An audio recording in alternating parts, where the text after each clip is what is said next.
One of the biggest struggles when working on these old Jeeps is when you need to remove the steering column, steering wheel, or body, and you just can't get the old wheel off. In today's video, we're going to cover exactly that. So we're going to use Kaiser Willys part number WP300, which is this made in the USA steering wheel puller to remove a steering wheel. Before we start the actual work, let's take a look at what you get in the box. So as you can see, it's made in USA. Comes with some good directions with color pictures and everything you need to do this job. So it's all really heavy steel, some grade 8 hardware, and everything you need. Step 1 is to remove the horn button. For most Jeeps, that's just a rubber cap. As you can see, this wheel is cracked. It's got electrical tape on it. It gets all sticky, and my horn button is about 95% electrical tape, but it still works. But it's definitely seen better days. So remove the horn cap and the nut. This is 1.25 inches on most models. This one came off surprisingly easy, and it's got oil on it. If you have a CJ without a top, or any kind of Jeep that's been out in the weather, the nut's not usually the problem though, but sometimes these do come off a little hard. And the metal that these column threads are made out of isn't real thick, so I have had these snap off. So let's hope yours comes off as easy as mine. One thing to know is on this FC, it has a roof. So as I mentioned, usually this is going to be a more difficult process than what you're going to see here today. So if you have something that's been out in the elements, expect a much more difficult journey, but I think this puller is up to the task. But if you have something with a hard top, or you have a pickup or an FC like this one, just being out of the elements and being protected is really going to make a big difference in how this job goes. Next step is to thread on this special... Oh, next step is to unhook the horn. Didn't think that through. The actual next step is to remove the horn wiring and spring. Now we thread on the special nut. So it says to snug it up, but leave an 1/8 inch gap between the wheel and the nut. So that has to allow movement. And if you'll notice, this is machined for the bolt of the puller to ride in. You really, as soon as you budge this wheel a tiny bit, then it'll pop right off by hand. So you only need to leave that 1/8 inch gap. The next step would be to remove the turn signal if you have any brackets or anything on your column. And if you notice, these two brackets, they kind of nest into each other like that. So you're just going to come around the column like that. Feed this up through. It fits the column not too tight, but not too loose. And then you're going to have this piece like that. And it comes with these nuts. This will kind of hold the two halves of the puller nice and snug. The next step is to slide the top bar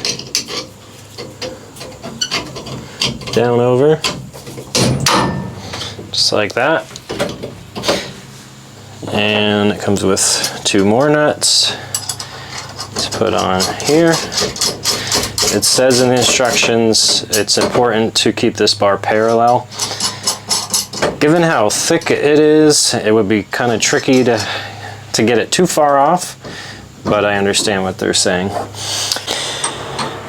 Now take the main puller bolt and thread it down in. If your wheel is really going to come off hard, I think it would be a great idea to put a little grease or anti-seize on this thread. These don't move, these just hold it in place, so you wouldn't need it there, but you would want it on that part.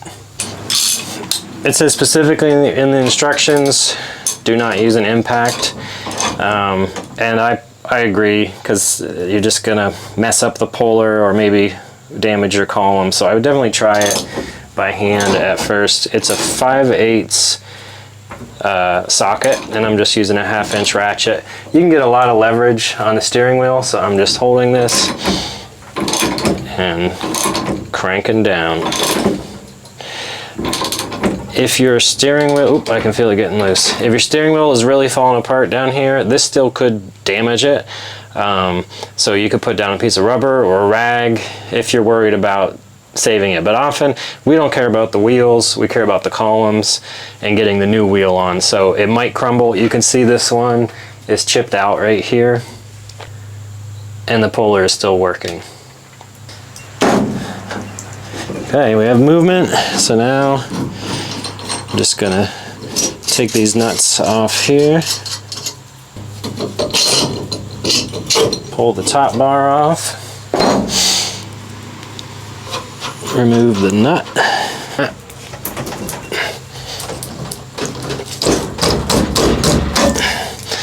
There she blows. I contribute this to the fact someone's had this off before, and there's grease on that. So if you ever have your steering wheel off, put some grease or anti-seize on there, because you might want to take it off again. That's just the basic how-to of how this goes on there and how this works. And you can see how bad this wheel is. And this is an original Scheller wheel, and it's still usable, but it's just getting kind of gross. But I already know what the comments are going to be. That was too easy. He took that off before the video, so I didn't, but it was very easy. And I don't think it was a good indication of how this works. So I think we can do a little better. I'm now heading out to ye old axle pile. I have an old CJ5 column that I've been hanging on to for a long time. This one has sat outside, no horn button. I guarantee you this one hasn't, it doesn't have any grease on it. So I think this will be a great way to test out that tool.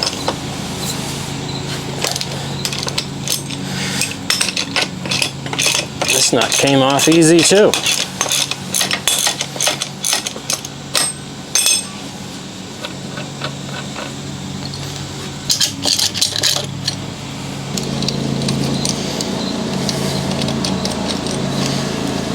.5/8 socket.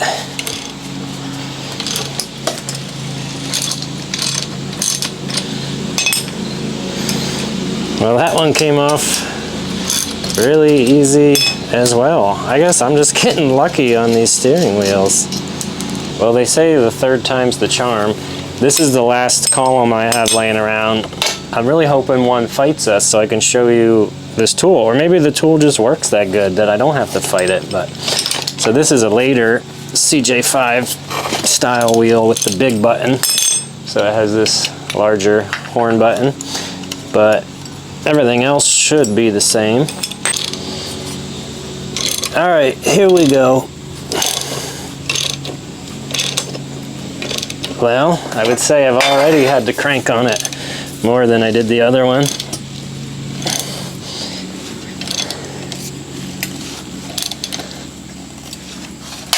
Oh, did you hear that? That's more what I expected. I only left about a 1/16 of a gap on this nut, so I'm gonna back it up a little bit. It'll only move the amount of gap that you have between the nut and the wheel, and that's to keep it from flying off of there, and it gives the bolt something to push on without damaging the threads. All right, so it's getting real loose now. That one was on there hard enough that because sometimes if they're just gonna pop off, you can tap these with a rubber mallet from underneath, but that one was on there enough it would have broke something, damaged it. So there we go, another original cracked Scheller wheel. So That was a little bit better demonstration. I'll have to make another video when I get a really rusty, gnarly one in the shop. So that is the WP300 steering wheel puller. Worked really well. Tools like this are ones you might not use every day, but it's just really good to have in your toolbox, and the aggravation and time and money this will save you over the course of your Jeep ownership is well worth it.